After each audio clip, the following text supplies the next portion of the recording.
acceleration at points reaching 40% the force of gravity. While damage was vastly different on various islands, on the island with Port Vila some buildings completely collapsed. Various national embassies suffered critical damage with the ground floor collapsing at the US, UK, New Zealand, and French embassies. Cars were crushed, and 2 bridges collapsed. Additionally, widespread landslides were generated by the severe shaking, burying roads and additional structures.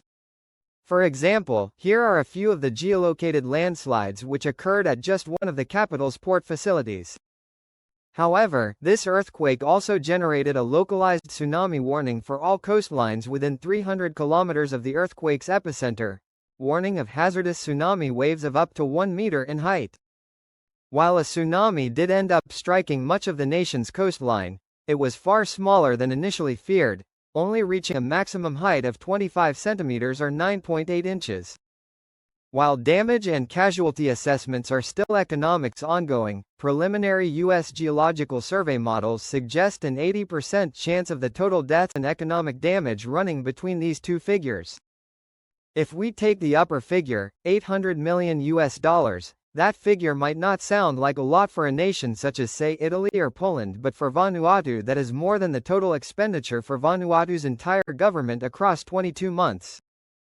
And, even if a more mid-range or lower figure ends up being correct, say $50 million US, which I am almost certain is a minimum figure at this point, such a total would be difficult for a nation to pay since its economy heavily relies on remittances. I am not trying to give an economics lesson here, but I think larger nations should give a helping hand in this instance, much like was done after 2022's Hunga Tonga Hunga Ha'apai eruption in the nation of Tonga. So, why did this earthquake occur, and what might happen next? The nation of Vanuatu, which consists earthquake cause of 83 islands, is largely, although not entirely, composed of igneous rocks from various extinct, dormant, and active volcanoes. These volcanoes owe their existence to a major tectonic plate collision occurring to the west of the capital, where the Indo-Australian plate is subducting underneath the New Hebrides plate.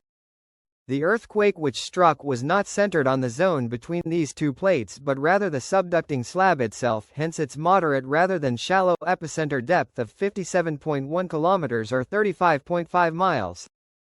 Due to the fact that many lighter minerals in the subducting slab experience partial melting, thus powering volcanoes such as the actively erupting Yasur volcano, and the fact that increasing pressure occurs at increasing depth, at increasing depths this slab gets denser and denser.